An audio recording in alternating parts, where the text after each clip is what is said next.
Hello வணக்கம், welcome to நெல்லை ஆச்சி சமையல். இன்றைக்கி நம்ம சேனலில் பார்க்க போகிறது வந்து புதினா சாதம்.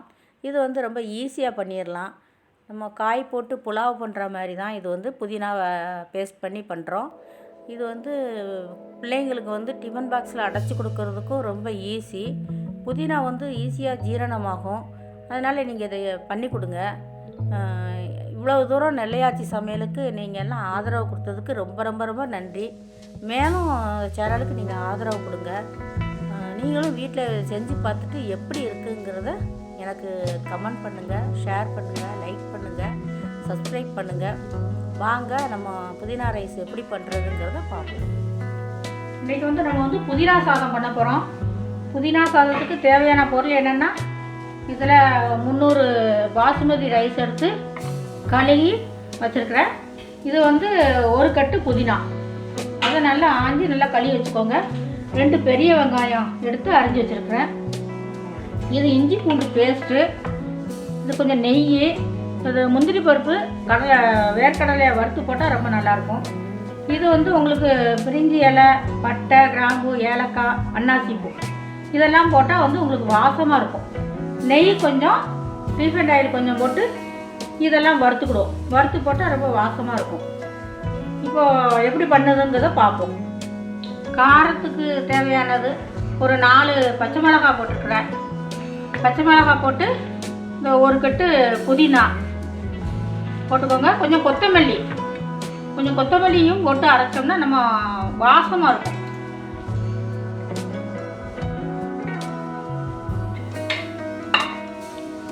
இதில் கொஞ்சம் கொத்தமல்லியும் போட்டு அரைச்சிடுவோம். போட்டு இதை அரைச்சா பேஸ்ட்டு ஆக்கிடுவோம்.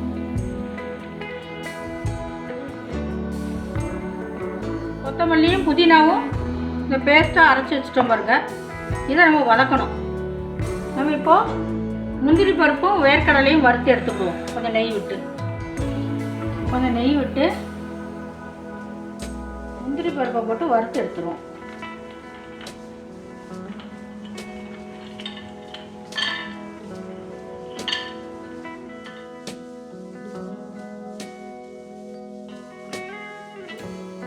நம்ம வறுத்துட்டோம். இதை அப்படியே நம்ம எடுத்துடலாம்.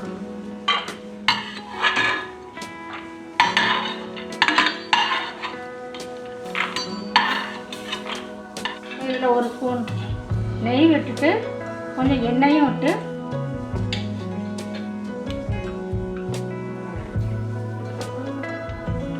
கொஞ்சம் ரீஃபைண்ட் ஆயிலும் விட்டுட்டு வெங்காயத்தை போட்டு வதக்கிக்குவோம்.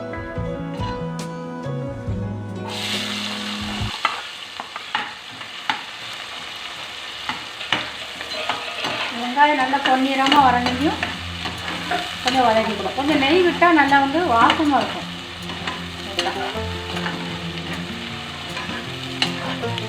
இந்த பட்டை கிராம்பு போட்டுருவோம்.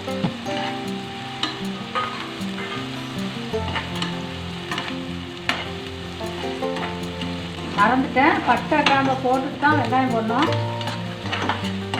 இஞ்சி பூண்டு பேஸ்ட்டையும் போட்டு இல்லை பச்சை வாசம் போக நிலையும் நல்லா வதக்கிக்கிடுவோம்.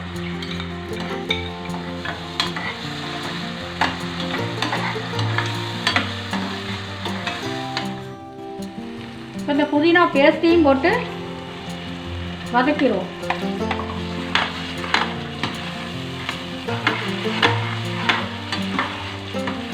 இதில் 2 உப்பும் போட்டுக்கிடுவோம்.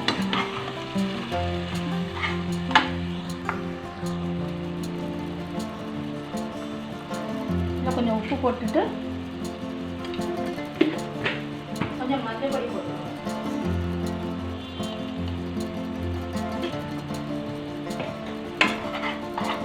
இப்போ நம்ம அரிசியை போட்டுருவோம்.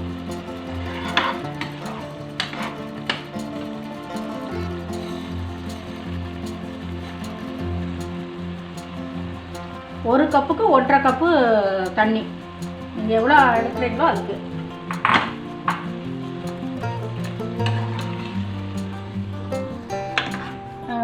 ஒரு கப்பு ரைஸுக்கு 1.5 கப்பு தண்ணி விடுங்க. பேஸ்ட் வந்து ரொம்ப நேரம் வதக்க வேண்டாம், பிறகு அந்த கலர் இருக்காது.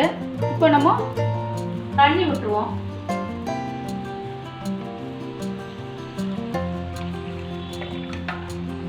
1க்கு 1.5 பாஸ்மதிக்குலாம்.